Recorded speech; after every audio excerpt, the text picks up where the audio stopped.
بسم الله الرحمن الرحيم. ياسين والقرآن الحكيم إنك لمن المرسلين على صراط مستقيم تنزيل العزيز الرحيم لتنذر قوما ما أنذر آباؤهم فهم غافلون لقد حق القول على أكثرهم فهم لا يؤمنون إنا جعلنا في أعناقهم أغلالا فهي إلى الأذقان فهم مقمحون وجعلنا من بين أيديهم سدا ومن خلفهم سدا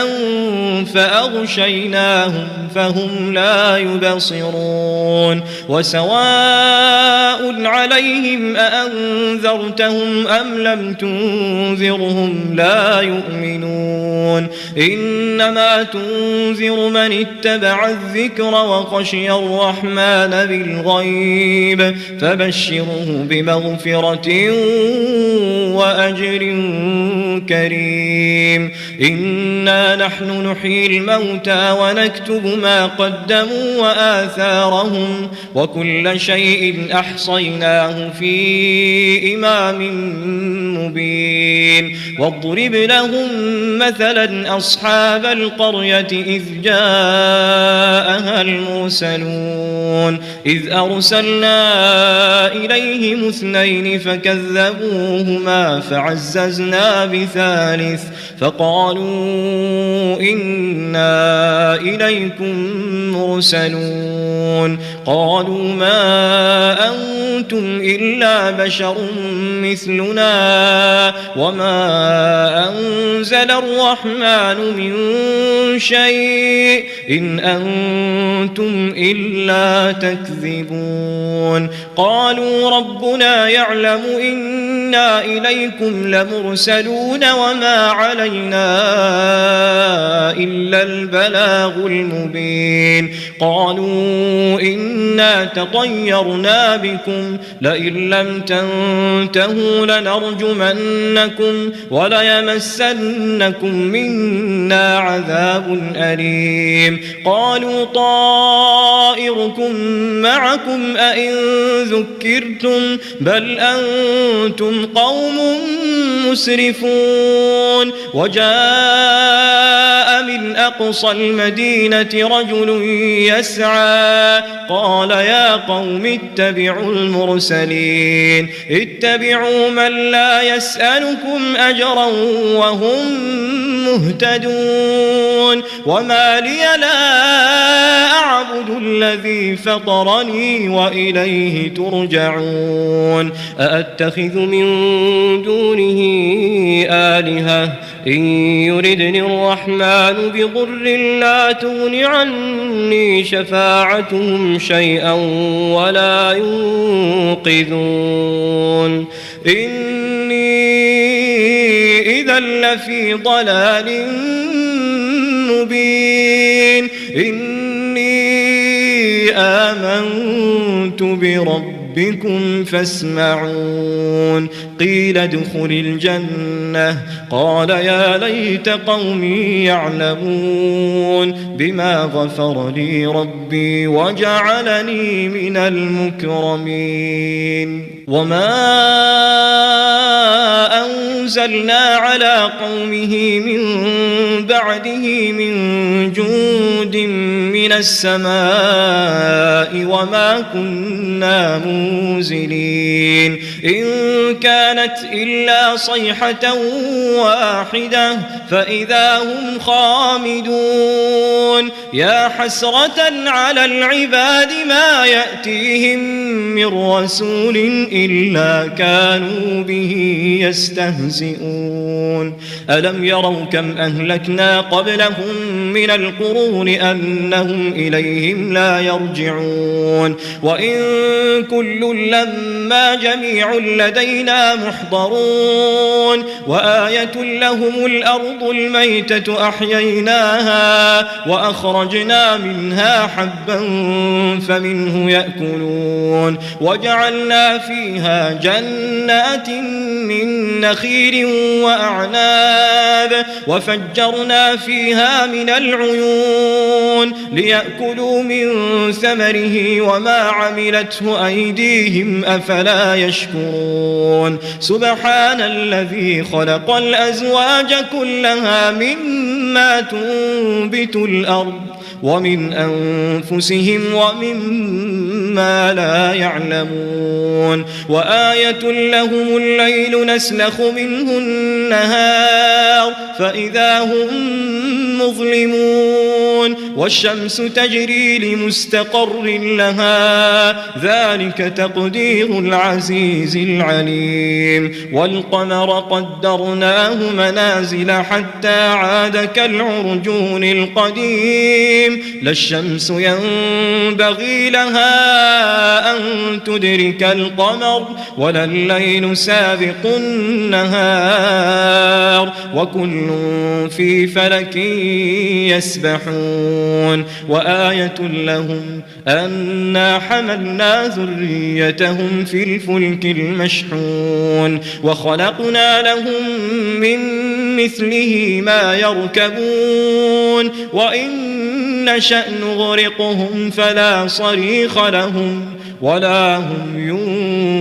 ينقذون إلا رحمة منا ومتاعا إلى حين وإذا قيل لهم اتقوا ما بين أيديكم وما خلفكم لعلكم ترحمون وما تأتيهم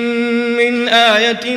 من آيات ربهم إلا كانوا عنها معرضين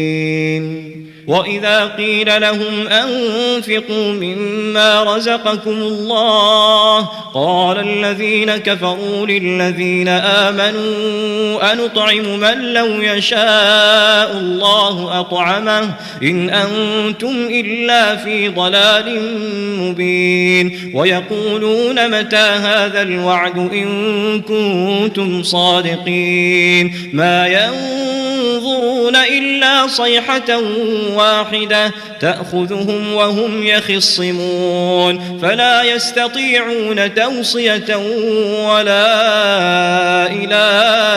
أهلهم يرجعون ونفخ في الصور فإذا هم من الأجداث إلى ربهم ينسلون قالوا يا ويلنا من بعثنا من مرقدنا هذا ما وعد الرحمن وصدق المرسلون إن كانت إلا صيحة واحدة فإذا هم جميع لدينا محضرون فاليوم لا تظلم نفس شيئا ولا تجزون إلا ما كنتم تعملون إن أصحاب الجنة اليوم في شغل فاكهون هم وأزواجهم في ظلال على الأرائك متكئون لهم فيها فاكهة ولهم ما يدعون سلام قولا من رب رحيم وامتازوا اليوم أيها المجرمون ألم أعهد إليكم يا بني آدم ألا تعبدوا الشيطان إنه لكم عدو مبين وأن اعبدوني هذا صراط مستقيم ولقد أضل منكم جبلا كثيرا أفلم تكونوا تعقلون هذه جهنم التي كنتم توعدون اصلوها اليوم بما كنتم تكفرون اليوم نختم على أفواههم وتكلمنا أيديهم وتشهد أرجلهم بما كانوا يكسبون ولو نشاء لطمسنا على أعينهم فاستبقوا الصراط فأنى يبصرون ولو نشاء لمسخناهم على مكانتهم فما استطاعوا مضيا ولا يرجعون ومن نعمره ننكسه في الخلق أفلا يعقلون وما علمناه الشعر وما ينبغي له إن هو إلا ذكر وقرآن مبين لينذر من كان حيا ويحق القول على الكافرين أولم يروا أنا خلقنا لهم مما عملت أيدينا أنعاما فهم لها مالكون وذللناها لهم فمنها ركوبهم ومنها يأكلون ولهم فيها منافع ومشارب أفلا يشكرون واتخذوا من دون الله آلهة لعلهم ينصرون لا يستطيعون نصرهم وهم لهم جند محضرون فلا يحزنك قولهم إنا نعلم ما يسرون وما يعلنون أولم يرى الإنسان أنا خلقناه من نطفة فإذا هو خصيم مبين وضرب لنا مثلا ونسي خلقه قال من يحيي العظام وهي رميم قل يحييها الذي أنشأها أول مرة وهو بكل خلق عليم الذي جعل لكم من الشجر الأخضر نارا فإذا أنتم منه توقدون أوليس الذي خلق السماوات والأرض بقادر على أن يخلق مثلهم بلى وهو الخلاق العليم إنما أمره إذا أراد شيئا أن يقول له كن فيكون فسبحان الذي بيده ملكوت كل شيء وإليه ترجعون.